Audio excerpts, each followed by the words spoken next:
Hey there, YouTube. Chris for the Handyguard channel. The title is Economy Not Normal Despite Steady Progress in 2015. Look at the picture. It looks like people coming into some sort of shopping center, Walmart, Target, you name it, some big box store. These do not look like happy people to me. They're like, fuck, man, I've only got a few bucks in my pocket after everything else sucked everything I earned this week out of it. What can I afford to buy? How much debt can I go into with my credit card? Yeah, not normal. So here we go. The U.S. economy returned closer to normalcy in 2015 than any other time since the Great Recession ended in mid 2009, but normal it is not. Consumer spending, while much improved, is still running a bit below pre recession levels. Ditto for consumer confidence. Okay, take those two first paragraphs and distill them. What you have is an open admission that everything the Federal Reserve has done with its quantitative easing, flooding the system with trillions of created out of thin air currency units, has done nothing to benefit all of us except barely, hopefully, almost getting back to where we were before the last catastrophe that they are responsible for blew up in everyone's faces. Normal it is not. No, because normal it never was. The Federal Reserve is behind everything. Here we go. Hang on. Business for their part are investing at a slower clip, devoting more free cash to stock buybacks and dividend payments, or looking to move headquarters overseas where tax rates are lower. That means your jobs are going overseas too, by the way. So-called corporate inversions have become all the rage lately. Shit, they make it sound like a fashion choice, a fad. Oh, high heels. Oh, nice colored lipstick. It's a rage. Oh my God, I just get so angry at these liars and these thieves. So meanwhile, governments at all levels have had to rein in spending. All right, here we go. Business, for their part, are investing at a slower clip. No shit, because they don't have the income to put back into capital expenditure, CapEx, where they are investing back into their own company by buying equipment, by raising wages, by hiring more people. Instead, they are devoting their free cash and, by the way, going into big time debt, borrowing money, stripping the equity out of their companies to do stock buybacks and dividend payments. Stock buybacks reduce the amount of stocks that are in circulation, making the leftover existing stocks worth more, which gives the executives who do this big bonus checks. And that is why they are doing stock buybacks. And the dividend payments go to the shareholders that get dividend payments. How many of you out there are shareholders of a lot of stocks getting a lot of dividend payments? Not many of us down here in the trenches, because the very rich own by far the majority of all of these equity stocks that are getting the dividend payments. It's the very rich rewarding the very rich again. Compliments of the Federal Reserve, who start the whole nightmare with their crazy policies. Or they're looking to save their asses from the tax man. They move overseas where tax rates are lower because we have tax codes that allow these corporate raiders, these corporate ripoff artists, to avoid the taxes that you and I cannot. We get hammered. They slip away quietly into the night. So meanwhile, governments at all levels have had to rein in spending. I got to call bullshit on that one, because governments at all levels are still spending hundreds and hundreds of billions more than they take in every year. They are digging us deeper and deeper into debt. So don't give me the bullshit that they've reined in spending. Lies. If they're going into debt at a slower rate, all that means is your ass is still boiling. They just turned the burner down slightly. So the result is it took 6 years for the unemployment rate to return close to where it was in 2006, the year before the recession struck. And I refer to my earlier comment. All of this money printing, all of these government lies, and everything else that's gone on in the meantime has barely gotten us back to where the last calamity struck, and we're ready for our next big blow up. Guess what? Went nowhere. Going to have the same result. We've seen how this movie ends. Even now, the number of Americans who can't find a full-time job, 15.7 million, which is a bullshit figure. There's a lot more than that who want a full-time job but cannot find one. Government statistics are all bullshit. They lie through their teeth. It remains high by historical standards, so far into a recovery. And millions of able-bodied people under the age of 65 have stopped looking for work to reduce the so-called labor participation rate to a level last seen during the presidency of Jimmy Carter. Yeah, I was alive then. I remember the stagflation of Jimmy Carter's presidency, and that's one of the things that torpedoed him. They couldn't get the economy going because they wouldn't get government out of the fucking way and let it grow as it should in a free market economy. So look at this, the mealy-mouthed way they call the so-called labor participation rate. It's not so-called, it's the labor participation rate. It's how many working-aged people out of the population have a fucking job. It's the participation rate of all those who are of age to be participating. And it's the lowest it has been since the 70s. Wake up, people. There is no recovery. The government is lying about everything. And they use statistics they spin to try and cover their asses and their lies. In 2015, it says, still, 2015 did see steady, if unspectacular, progress. And that's really the new normal. You bastards. The new normal is for the banks to continue looting and plundering the middle class until it's gone. Creating money out of nothing that goes straight to the top, straight to the government. And if that's the new normal, well, guess what? The new normal is going to include pitchforks and torches. You bastards. It's time to rise up, wake up, rise up, or they will continue to take advantage of everything that we let them. The U.S. is growing a modest 2.2%, and the economy has added more than 200,000 new jobs a month, driving the unemployment rate down to a post-recession low of 5%. As the pool of unemployment shrinks, some companies are even facing more pressure to boost pay and hourly wages and hourly wages are rising at the fastest pace since the recovery began. How many of you out there have gotten a raise? Are they rising at a fast pace in your opinion? You getting a raise? Making more money? Or is this more bullshit? If the economy is growing and it's added 200,000 new jobs a month, what they're not telling you is that the goddamned economy lost probably 150 or 200,000 jobs at the same time. So we're treading water, going nowhere, but the jobs that are lost are of much greater value than the new ones being created under wonderful Obama policies.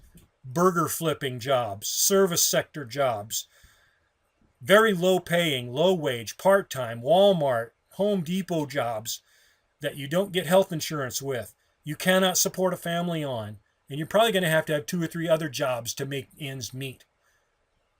It's all lies. Get this one. I love this one. Auto sales have also soared to fresh peaks, though that's partly because the age of vehicles on the road had hit a record high, and many cars and trucks finally needed to be replaced. And then they slip in this slimy little sentence at the end. Get it. Let it sink in. Ultra low interest rates and easier lending standards have also lured in more buyers. These lying spin doctors at MSN Money, in the first sentence, expect you to believe that somehow vehicles aged at a different rate during the so-called recovery than at any other time in history. Like they never got old and needed to be replaced on a regular basis any other time. Somehow this one was different, so nobody replaced their cars. What a crock of shit. The reason that auto sales are making new highs is primarily because banks and the finance companies that support these subprime auto loans are once again engaging in the criminal behavior of subprime lending. They're giving loans to anybody with a pulse. Doesn't matter if you got credit, and you must have seen the commercials. No credit, no problem. Come in, get a loan, buy a car. That is the primary reason driving auto sales going anywhere. And what it has created is like a $1.5 trillion subprime loan bubble in autos. Auto loan bubble. Hello. How did the mortgage bubble work out? When the defaults on the auto loans start going south, same result. The banks are going to squeal bloody murder. Oh, we can't collect the bad debt now that we created. You need to bail us out. Yep, we need to bail them out on the end of a pitchfork. So here we go. The housing market, meanwhile, continued to recover from its worst bust in modern times. Builders are no longer so sullen. Their biggest problem is a shortage of skilled construction workers, as well as buyers who can meet more stringent lending standards. So they can't get buyers who can qualify for a loan because the frickin' banks are getting tighter and tighter, giving loans out to people. But they're more than happy to sit on the money. They will happily buy with cash. The hedge funds and the financial gamblers and banks who are behind the massive buying of single-family homes so they can turn them into rental units is one of the big drivers of the so-called housing market recovery. Whereas home ownership and occupancy is at record low levels. People are getting put out of their homes and they are not being able to replace them. They're going into rentals. But the friggin' bankers and the financiers and those that have these massive funds of cash are snapping them up, driving the price up so the average person can't afford it again. That's what they call a housing recovery. Wake up, people. Wake up and sharpen up a pitchfork. You're being screwed. So if these construction companies, their biggest problem is they can't, shortage of skilled construction workers, they just said we were experiencing a wonderful rebound in our labor. You know, back up there we just read it, the so-called labor participation rate and how everything is recovering with all these people getting full-time jobs, but they can't find enough construction workers? Somebody's lying here, and we're going to be the ones that pay for it. God damn these lying bastards. Sorry, I'm venting. Forgive the tone. But in my humble opinion, we should all be just livid. We should all be royally pissed off at how badly we're getting screwed. Next paragraph. And it's not too much longer. If you've stayed with it this long, hey, more power to you. You got some you got some patience. Hang in there. I'll rant a little more. So against that backdrop, the Federal Reserve finally raised interest rates in December for the first time since 2006 after keeping its benchmark borrowing rate near zero for an unheard of 7 years. The long period at what economists call the zero lower bound illustrated just how out of whack the U.S. economy had gotten. Oh, just the horse shit just keeps getting piled on thicker and deeper. How out of whack the U.S. economy had gotten, like it just happened. It just happened by itself. Well, the Federal Reserve caused it to get so out of whack by holding interest rates at zero, and by the previous money changer in charge of it, Alan Greenspan, before Ben Shalom Bernanke, kept it so low to blow up the housing bubble. The bubble he blew up before that was the dot-com bubble. That's why it's out of whack. The Federal Reserve should be abolished. It's owned by the banks, and it will benefit no one but the banks. So they've got this interest rates. Finally, they raised it from an unheard of level of being so low for so long. Alrighty then. Part of the reason growth has been slow in post-crisis, or rather is post-crisis disorder. The financial crisis was so bad. People saw their friends lose their job, lose their house, take a big pay cut. Yeah, no shit, Sherlock. I'm one of them, and I'll bet there's a lot more people out there who are too. And we should damn well be sharpening up pitchforks. Bob Bawa, chief global economist at Principal Global Investors, said, Businesses are the same way. That's why the Fed dropping rates to zero wasn't as stimulative as expected. No, Fed dropping rates to zero just gave free money to the banks and financed the government's deficit spending. It didn't help any of us at all. It's going to eventually make all of our situations worse. It will only add to the picture of a gradually improving economy, but one that's still operating below its historic 3.3% growth rate. When are people going to really wake up and realize that things cannot grow all the time? There must be a redress when capital is misallocated or poorly used or too much debt is taken on. There has to be a restructuring and a liquidation of bad debt, of bad investment. Continued growth is impossible, and their efforts to do that have resulted in one calamity of bubble blowing and collapsing after another since the very creation of the Federal Reserve in 1913. As in the Roaring Twenties, followed by the Great Depression. Both were created by the Federal Reserve. Wake up, do your history, do your research, or don't. Just be aware that what you're going to experience is not an accident. It's not just happening. It's being engineered. And if you don't do something about it, you're just going to get screwed harder, faster, longer, and deeper. Hope you enjoy it. Consumer confidence is likely to show more improvement in December.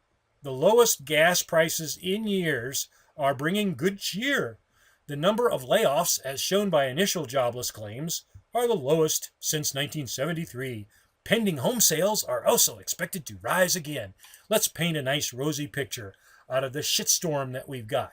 With collapsing energy prices, all of these oil drilling companies who actually paid for good wage jobs are in trouble, and they're laying off people by the tens of thousands.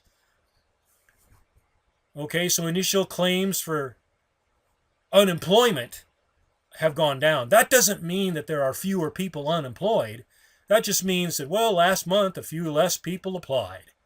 Okie dokie, happy days are here again. Isn't that wonderful? And pending home sales are expected to rise. Well, let's just keep expecting and hoping that we can rise our way out of this. At the same time, though, the government is likely to report that the nation's trade outlook is dim. A soaring dollar and soft global economy has dented foreign demand for American-made goods, hurting export-oriented manufacturers. Well, that's what you get for a strong dollar when all the rest of the world's currencies are collapsing because they have to devalue them, or their exports go to hell, and they depend on them. What happens? Now they have big debts back to American banks, and they have to pay those debts in American dollars, which are now worth more against their currencies. And it takes more of their own money to get dollars to pay back the money changers on Wall Street. That is why all of the global economies, and including the US, but other emerging markets, are really in trouble. And when they go, we go. Who do you think is going to buy our exports? We don't buy them. We like to buy cheap Chinese crap.